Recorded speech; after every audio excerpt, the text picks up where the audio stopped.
Halo, selamat datang di Nara Channel. Saya Pria, berjumpa kembali di konten Nara Jiwa Channel. Nah, kali ini saya bersama dengan teman saya, sahabat saya, Christian. Halo Mas Pe, apa kabar? Sehat Mas Pe. Sehat. So guys, seperti biasa, sehat pikiran, sehat jiwa, dan sehat badan. Nah, kali ini gua akan ngebahas konten masih mengenai tentang kesehatan mental. Dan kali ini saya akan ngambil tentang latih raga dan latih jiwa. Oke, Christian, dia itu senangnya, hobinya adalah main biliar. Oke. Nah, kali ini gue tuh pengen menginterview dia karena lu siap ya bro ya? Siap dong. Siap dong. Gua dalam konten kali ini dengan simbolnya bermain biliar, ini pasti aspeknya kemana-mana dalam hidup lo ya bro ya. Nah, sehingga sehingga teman-teman nih yang nonton juga akan ngelihat bahwa dalam cabang biliar pun ini akan berguna juga ketika lo menekuninya dan kemudian juga berguna buat orang banyak. Oke. Nah, gue panggil T aja ya. Iya, BT. Kayak formal banget. Boleh, jangan formal banget Mas Pe. BT aja udah. Lo boleh nggak ceritain asal mulanya lo terjun sampai akhirnya lo expert banget di biliar, bahkan sempat jadi atlet ya? Lo boleh nggak ceritainnya tuh kayak gimana awal asal mulanya? Asal mulanya dulu SD gue diajak sama abang gua main biliar di Kalibata tuh. Bang Mem tahu tuh Bang Mem. Jadi nonton abang gua main, diajarin, ngeliat SMP begitu juga main, SMA begitu juga main, dan akhirnya setelah lulus SMA itu waktu gua lulus SMA, gua main musik ceritanya, musik kafe. Di daerah kota ya, tempat jahiliyah dulu lah ya, sekarang udah tutup. Nah, lucunya karena gua main musiknya itu jam 11 malam, jadi gua jam 8 itu ke Gardu Senayan Mas Pe. Kalau lo boleh tahu Taman Desa ada Gardu, gua mampir ke situ jam 8, gua lihat orang main biliar banyak di situ, dan itu mengubah sudut pandang gua, ternyata ada biliar yang keren banget. Dibanding biliar-biliar yang ada di Kalibata. Kalau bisa bicaranya adalah meja koinan ya Bang Mem, dulu meja koinan itu dia. Dan ketika lo masuk Gardu itu semuanya everything is different. Apa yang bedanya? Dari tempat, dari meja, dari pelayaran, dari suasana, dari segala perlengkapan dan segala jenis yang ada di situ beda banget. Jadi dikemasnya dalam sportainment Mas Pe. Jadi sport tapi ada entertainmentnya. Seperti itu. Nah, ketika gue lihat loh, kok ini beda banget ya sama yang gue mainin sebelum-sebelumnya. Akhirnya gue coba karena gue suka, gue coba, gue tertarik. Kebetulan 2001 band gue bubar. Akhirnya gue berkiprah ke biliar tahun 2000. 2000 gue mulai dalam biliar. Di 2000 masih belajar. 2001 gue kejuaraan home turnamen biasa. 2000 gue udah juara nasional Indonesia, se-Indonesia. 2001, 2002 gue juara pro nyodok abis RCTI. 2003 masih pegang predikat juara nasional Liga Mahasiswa Indonesia. 2004, 2005 gue juara Liga Mahasiswa Metro TV. Masuk ke Antv. 2007 gue udah mulai agak geser sedikit karena ada sesuatu hal yang yang membuat gue itu jadi keenakan main biliar. Gitu. 2007, 2008 gue balik lagi, 2009 gue ambil lagi tuh title, habis itu gue stop. Nah, supaya berarti prestasi lu banyak juga ya? Banyak banget maksudnya ya. Banyak banget. Nah, sekarang gini, supaya teman-teman sehat juga dengerin, apa sih titik sadarnya atau turning point-nya sampai akhirnya lo berkelanjutan ngenekuni namanya cabang olahraga biliar? Biliar itu kalau orang bilang kan kayak main catur ya. Jadi ada strategi offense dan defense. Itu dia. Nah, kalau kita tekunin, kita benar-benar melakukan segala prosedur latihan serta pertandingannya itu lo akan beda gitu. Bukan tentang defense dan offense, justru tentang bagaimana lo mengendalikan emosi lo saat menghadapi bola dan lawan. Jadi beda Mas, di outsider ngelihatnya seperti itu, kalau kita cemplungin nggak seperti itu. Jadi ketika lo menghadapi tekanan lawan dan tekanan bola terutama yang kita hadapi, itu akan membuat lo berpikir otak lo gimana caranya nih, gimana caranya. Dan Dan itu memang harus sinkron sama otak, sama hati, sama tangan. Jadi selaras ya. Selaras, lu nggak bisa otak lu mau ini, tangan lu gerakin nggak bisa. Oke. Dan itu akan membuat impact hasil shotnya berbeda. Oke. Bilang nih, apalagi tentang terutama tentang menghadapi bola-bola yang sulit ya. Yap.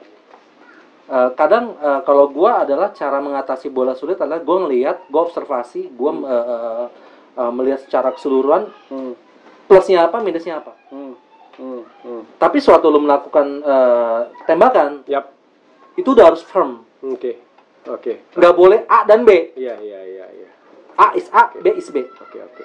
Nah, gini Teh, supaya teman-teman yang nonton juga tahu. Kan kayaknya gampang ya. Selaras jiwa, raga, sampai akhirnya lo memukul bola. Betul. Oke. Betul. Jadi seimbang. Betul. Semuanya seimbang. Nah, lo tapi nemuin titik breakdown-nya nggak pada saat latihan tersebut? Oh, titik breakdown-nya. Pasti nemuin, Mas. Boleh ceritain nggak? Sampai akhirnya lo bangkit lagi dan lo juara gitu loh. Titik breakdown-nya itu ketika lo kita bicara teknis dulu ya. Ya, teknis. Ketika lo pada saat waktu latihan tuh nggak bisa mendapatkan pukulan yang lo mau. Yap. Dan itu akan mencari terus, Yap. dan itu nggak dapet waktu itu. Sampai akhirnya gue, wah ini gila, ini pukulan semestinya gampang, tapi kenapa gue nggak bisa ya? Iya, itu gimana tuh? Nah akhirnya ya gue berhenti sejenak. Gue review sampai gue pikir kayaknya gue harus melakukan sesuatu yang berbeda nih. Maksudnya berbeda adalah dari, kalau ini kan bicara non teknis ya, keselarasan itu non teknis. Tapi kalau dari pukulan itu teknis. Sampai akhirnya gue mengubah dan melihat orang dan menanya orang. Oh ternyata ini kuncinya. Ternyata jadi bukan hanya dari sini, tapi sampai ujung jarinya juga perlu diperhatikan. Oh gitu. Iya, Mas B. Lo gak bisa sembarangan main biliar. Sini oke, tapi kalau sini nggak oke, amburadul Mas. Oke. Itu akhirnya gue coba sendiri. Tapi bukan dalam waktu setengah jam gue dapat nggak. Itu berjam-jam. Oke. Bahkan lo bisa sampai 8 jam, bahkan bisa berhari-hari. Karena sesuatu yang baru itu nggak bisa langsung diimplementasikan dalam saat itu juga nggak bisa. Oke. Jadi bisa karena terbiasa ya? Itu dia. Lo seminggu latihan berapa kali ya? Pada saat seminggu gue Senin sampai Sabtu gue latihan. Setiap hari? Setiap hari 8 jam. Pas tadi lo latihan ya, seminggu hampir setiap hari kan ya? Dan sampai akhirnya lo nemuin keselarasannya. Oke. Nah, gue pengen tahu deh. Karena tadi lu bilang sama gue kan banyak banget tuh prestasi lo ya. Banyak. Oke. Ada nggak momen yang membuat tuh sampai down banget pada saat lagi bertanding? Ada. Waktu lu merasa diri lu adalah seorang juara. Waktu lu merasa diri lu adalah udah cukup latihan, udah cukup persiapan, ternyata di pertandingan lu nggak bisa menang. Itu kayak gimana? Lu bisa explore lagi nggak? Gua waktu itu kejadian adalah berpikir semuanya udah gue lakuin dan itu benar-benar sampai gue mikir sendiri apa yang salah dengan diri gue. Sampai gue nggak tahu, nggak bisa. Karena pada saat itu lu udah proses hidup sehat, olahraga, makan cukup, tidur cukup, latihan full, try out seminggu sekali. Everything is on track, bahasanya seperti itu. Sampai lu nggak bisa nemuin, dan lu bingung sendiri. Dan itu yang membuat para pemain down karena nggak tahu everything is on track. Tapi juga itu akan bisa berlangsung lama Mas downnya. Lu nggak bisa swift langsung cepet, nggak bisa. Gitu. Karena gini, bermain biliar itu ada kemampuan otak yang kadang-kadang lu nggak bisa paksain. Lu nggak bisa. Karena gini, lu latihan tiap hari, udah full loaded, 8 jam. Jam 10-nya lu try out. Bukan try out lah, taruhan lah, kita belak-belakan aja gue di sini. Taruhan lah. Full loaded otak, full loaded otot. Lu mau ngapain? Nggak bisa. Lu perlu istirahat, refreshing. Dan itu baru gue ketahui sampai gue ngomong sama senior gue. Dan akhirnya lu juga nanya sama senior lu, kenapa gue bisa kalah? Dan kemudian salah satu jawabannya adalah refreshing. Nggak bisa maksain. Jadi nggak mikirin tentang tentang biliar sama sekali. Just enjoy your life, enjoy your hobby, tapi jangan biliar. Udah, sesimpel itu. Dan kalau lo butuh waktu 1 minggu, silakan aja, enjoy your time. 1 hari, silakan aja. Soalnya ini hampir sama kayak hidup ya. Sama persis. Loh, maksudnya kan kalau dalam area pekerjaan lagi jenuh dan apa semuanya, kita perlu banget namanya refreshing. Yes. Ya kan? Iya. Dan kemudian pada saat lagi refreshing, balik lagi ke pekerjaan. So berarti kalau karir lo di biliar juga sama. Pada saat itu tidak menemuin titik di mana ya gue salahnya ya, di mana ya gue bisa kalah ya. Iya. Jadi perlu refreshing juga. Waduh, perlu mas, perlu. Dan itu gue nggak bakal sentuh biliar. Oh gitu. Nggak bakal gue sentuh biliar. Jadi contohnya kalau gue kan suka musik, gue bermain musik aja udah. Yap. Oh, lo lari main musik. Gue suka olahraga basket misalnya gitu. Gue main basket aja udah. Jadi nggak pegang stick, nggak mikirin biliar sama sekali.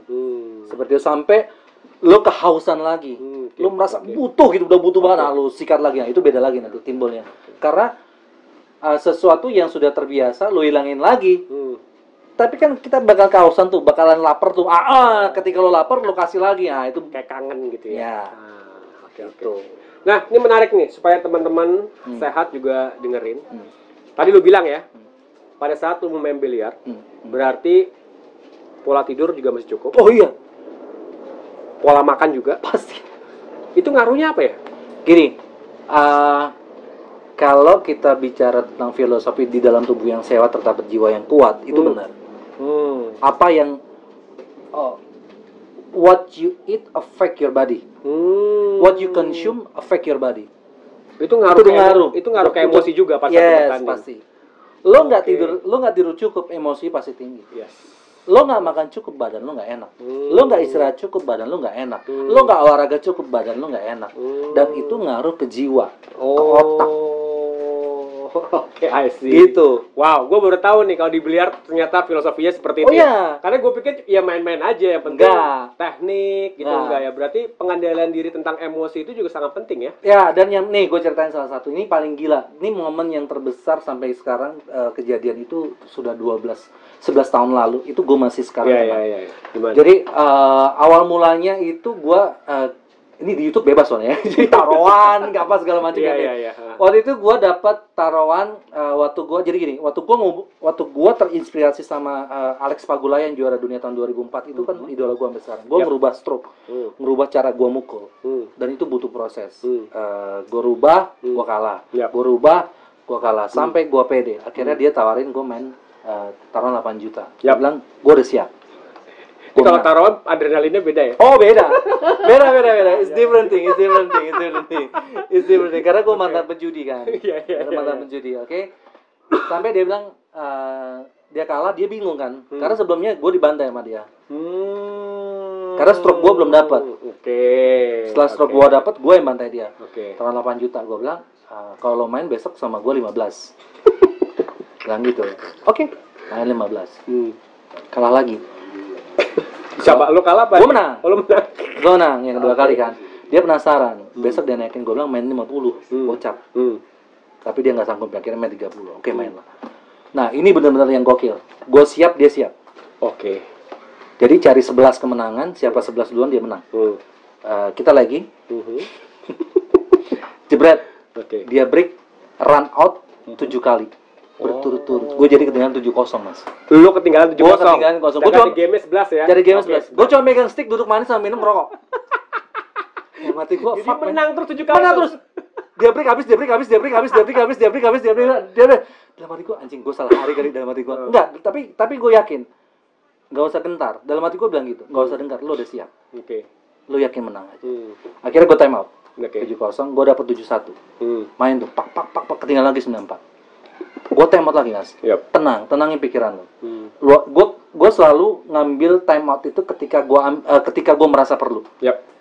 Karena buat rilis semua emosi yang negatif kan. Tapi sama sih, maksudnya dalam kita ngelakuin sehari-hari ya.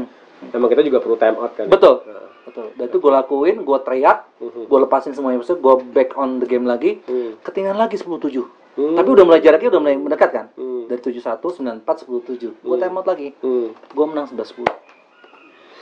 Jadi lo menang 11-10. Cuman lo berani ngambil decision adalah time out. Sehingga lo bisa ngelihat ya. Yes. Nah itu kita bicara non teknis. Kenapa? Gini, banyak pemain biliar, kita bicara orang yang baru. Dia belum mengerti artinya non teknis untuk menyelaraskan semua tubuh kita itu back on to track lagi atau back on normal on your position gitu, high position. Yep. Banyak mereka ketika ketinggalan, oh gue pasti bisa, tapi dia nggak, geser delete, Iya, digeser dikit dong, tuh lagi full tuh, mereka nggak tahu. Nah, ini juga dialami banyak pemain-pemain senior yang sampai sekarang merasa itu nggak perlu. Karena kan teknis mas, teknis nggak bisa diajarin, hanya lu yang tahu. Iya. So berarti kalau dalam biliar itu, lu setuju nggak? Berarti selain lu melatih dari segi teknis, lu juga melatih juga dari segi mental. Oh iya, jelas. Iya kan? Karena kalau dengar cerita lu, gila 7-0 gitu kan. Soalnya pada saat itu juga lu bisa memutuskan untuk ya udahlah gua kalah. Ya udah gua kalah, nanti gua akan naikin lagi taruhannya di gua main lagi gitu ya. Gua nggak begitu. Lu nggak gitu ya. Karena gini, gua pernah ada quotes, gua lupa pebilar mana, dia bilang kenapa lu bisa jadi juara. Dia bilang apapun yang bisa gua lakukan hari ini akan gua pastikan gua bisa lakuin. Karena besok mungkin nggak ada. Kayak hidup saat ini. Yes. Nah, gue ngambil dari situ terus tuh. Jadi apapun pertandingan yang gue ikutin, ya lu memberikan terbaik aja. Karena belum tentu lu besok ada harinya. Belum besok lu bisa bertanding lagi. Karena is different day gitu loh. Gitu mas. Nah, gue ngambil dari situ. Nah, ini dia. Kan gue selalu ngajaknya gini. Gue selalu percaya gini, Chris. Apapun yang lu latih dalam bidang apapun juga, terutama ini sekarang lagi ngomongin biliar.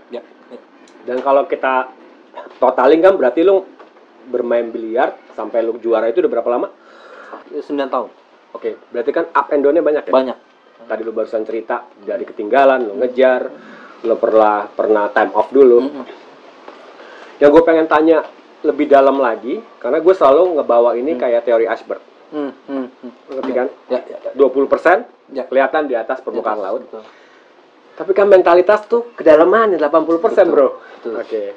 Nah, kalau lu lihat sekarang dengan turning point lo, breakdown, breakthrough dalam main biliar, lo masuk gak sih kalau ini juga bisa masuk dalam hidup lo? Area apapun. Dia mah pinter ya kan, dia pinter. Udah tahu breakdown gue banyak banget datanya gue. Enggak, tapi pasti ada esensinya lah, nggak mungkin enggak gitu. Karena gue percaya gitu. Kan lo ngeliat deh, Michael Jordan lah, Magic Johnson lah kalau di basket, pasti kan dia akhirnya ngomongin tentang hal-hal yang sehingga menjadi inspirasi orang. Nah, gue tuh pengen dalam channel ini dengan pengalaman lo dulu juara, pasti juga bisa nginspirasi orang, nggak cuman tentang olahraga gitu, cuman kan nilainya itu yang gue pengen ambil gitu loh. Lo jadi mau mengaplikasikan permainan biliar dari kehidupan. Iya.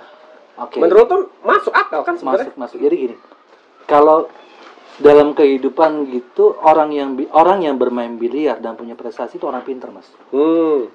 Karena ketika lo menghadapi bola dan menghadapi lawan, bagaimana caranya untuk bisa menghandle itu susah banget mas. Lo harus punya pengalaman, lo harus punya latihan, lo harus punya firasat. Firasat ini yang paling susah. Kenapa? Karena dibentuknya dari latihan, dari pengalaman. Lo nggak bisa dapat firasat yang begitu wahnya hanya dengan 1 tahun 2 tahun, nggak bisa. Lo perlu bertahun-tahun. Nah, kalau dalam kehidupan di-combine dengan ilmu biliar, lo kan menjadi orang yang sebenarnya kalau gue lebih ngelihatnya risknya lo ambil mau seperti apa. Nah, lo merasa sekarang orang yang beresiko kan? Oh iya, parah. Bukan beresiko, ngambil resiko. Gitu. Jadi kalau gue membuat keputusan dengan pertimbangan ya, tetap resiko itu kan harus ada pertimbangan mas. Bukan sekedar I wanna take risk, tapi lo nggak ada pertimbangannya, itu orang gila namanya, orang sinting, orang tolol kalau bilang. Jadi lo harus pertimbangannya dulu baru take risk. Apapun yang terjadi ya udah, go ahead. Kan ada A, ada B, ada yang working, ada yang nggak working, bahasanya gitu. Ya kalau lo ngambil keputusan take risk yang nggak working, ya lo benahin aja dulu. Ngambil lagi nggak working, benahin aja dulu sampai lo bisa, oh ternyata begini.